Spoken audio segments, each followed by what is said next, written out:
الشيطان الرجيم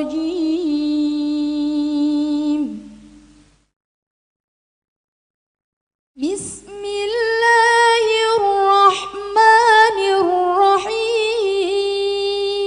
Assalamualaikum warahmatullahi wabarakatuh. Waalaikumsalam warahmatullahi wabarakatuh. Alhamdulillah wassalatu wassalamu ala Rasulillah. Segala puji bagi Allah.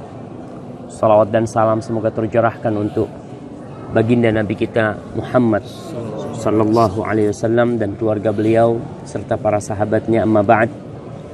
Jamaah rahimakumullah. Masjid ini pernah begitu megahnya, begitu besar dan menakjubkan. Kita udah bicarakan bahwasanya pernah dalam satu waktu ada 3 nabi di tempat ini. Ada Nabi Zakaria, ada Nabi Yahya, ada Nabi Isa alaihissalam. Ada sebuah kisah yang terjadi antara Nabi Isa dan Nabi Yahya. Kita tahu bahwa Nabi Yahya alaihissalam termasuk yang tewas di tangan Bani Israel, di tangan orang-orang Yahudi. Nabi Yahya itu disembelih dan kepalanya dihadiahkan kepada seorang pelacur. Karena sang raja ingin menikahi sepupunya sendiri yang pada waktu itu tidak diperbolehkan. Dan Nabi Yahya mengatakan secara hukum nggak boleh. Akhirnya Nabi Yahya dibunuh dan kepalanya dihadiahkan kepada pelacur tersebut. Na'udzubillah min dzalik. Dalam hadis riwayat Al-Harith Al-Ash'ari bahwa Nabi alaihi salatu wassalam berkata, "Innallaha amara Yahya bin Zakaria bi 5 kalimat an ya'mala bihinna wa ya'mura bani Israel an ya'malu bihinna wa innahu kada an yubti'a biha."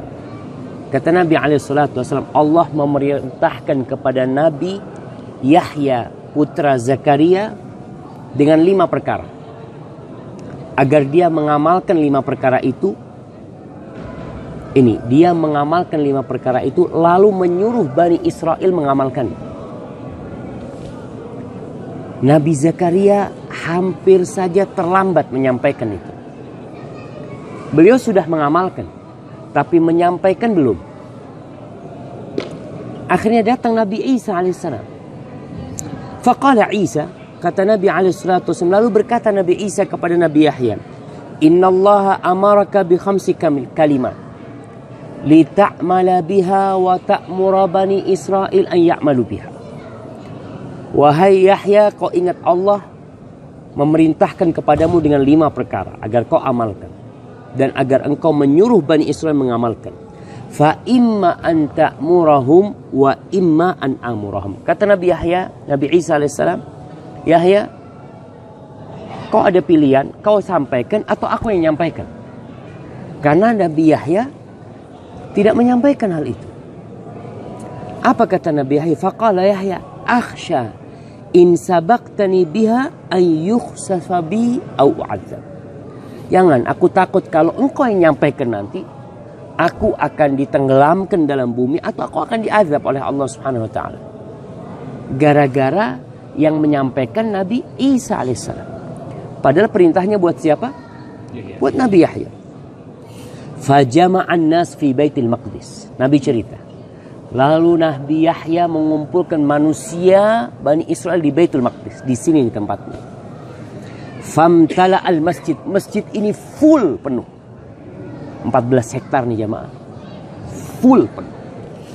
Waqa'adu ala syuruf. Akhirnya orang itu sampai duduk di balkon-balkonnya. Di mana ada tempat mereka duduk di sana. Ana wallahu a'lam. Ini mukjizat. Bagaimana Nabi Yahya menyampaikan kepada semua orang pada waktu itu. Ana aja kalau ngomong di sini nih, yang sana nggak akan kedengeran. Tapi pada masa itu semuanya penuh. Lalu Nabi Yahya berkata, ini mungkin seperti kisah Nabi Ibrahim.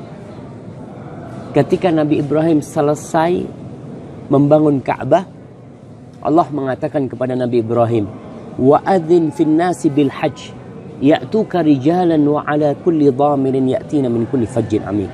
Ibrahim, kau undang orang-orang untuk berangkat haji. Bayangkan, Nabi Ibrahim bingung. Gimana aku bisa ngundang seluruh manusia di muka bumi ini? Lalu Allah mengatakan, innama 'alaikan nida wa 'alaiyal bala.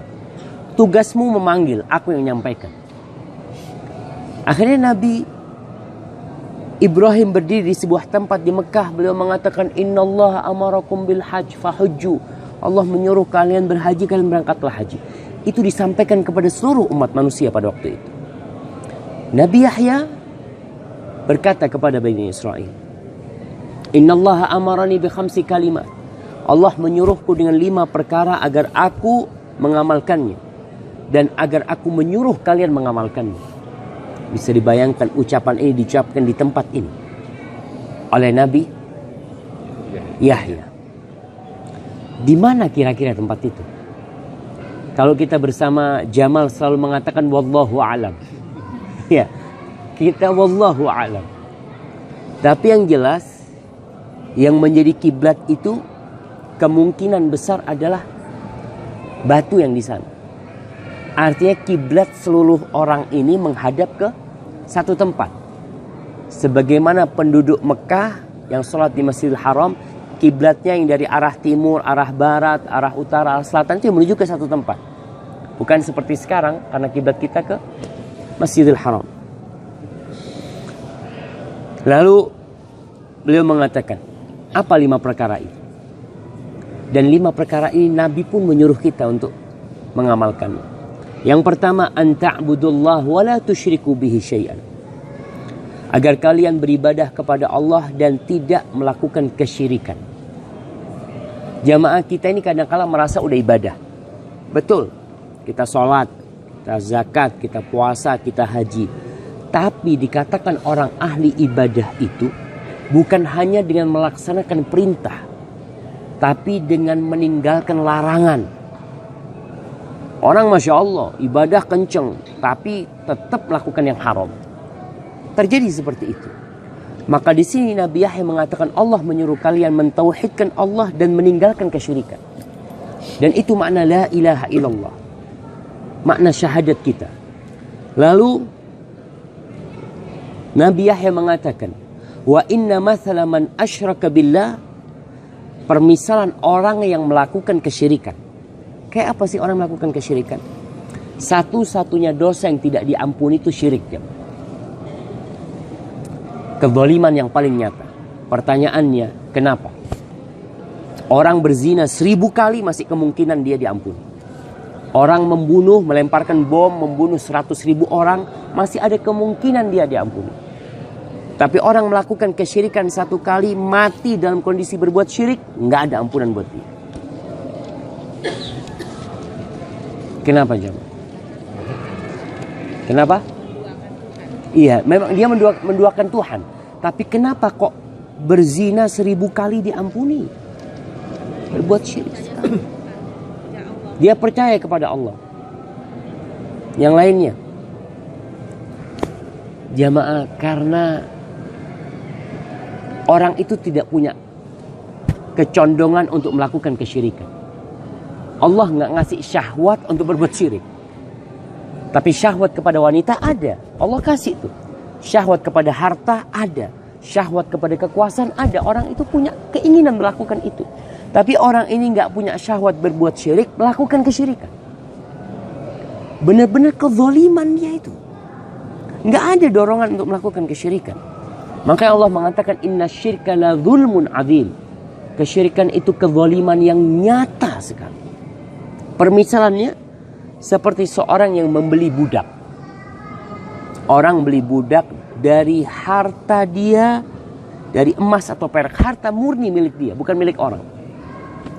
Kemudian setelah budak itu dibeli, dibawa sama dia ke rumahnya. Kata orang ini rumahku. Ini pekerjaan yang harus kau kerjakan. Kau kerjakan, hasilnya berikan kepada aku.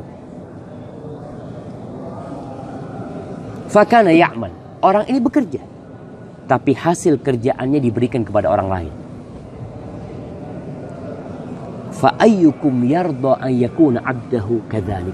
Siapa di antara kalian yang mau budaknya seperti itu? Dia beli budak, dia kasih kerjaan, ini rumahnya, dia hasil kerjanya diserahkan kepada orang lain. Kita di negeri kita jemaah, tahu cukong-cukong yang di pantai, yang dia kasih nelayan perahu, kasih nelayan solar, lalu hasilnya dijual ke orang lain, terima nggak dia? Nggak mungkin orang nerima. Padahal mereka orang merdeka. Bagaimana dengan budak yang dimiliki? Terus bagaimana dengan kita yang diciptakan sama Allah? Allah yang menciptakan kita, Allah yang ngasih rezeki sama kita, Allah yang ngasih fasilitas sama kita semuanya. Lalu kita beribadah kepada selain Allah, minta kepada selain Allah. Maka itu perintah yang pertama. Yang kedua, wa innallaha amarakum bis shalah. Allah menyuruh kalian salat. Fa idza shallaitum fala taltafitu. Kalau kalian salat jangan noleh. Jangan tolah-toleh.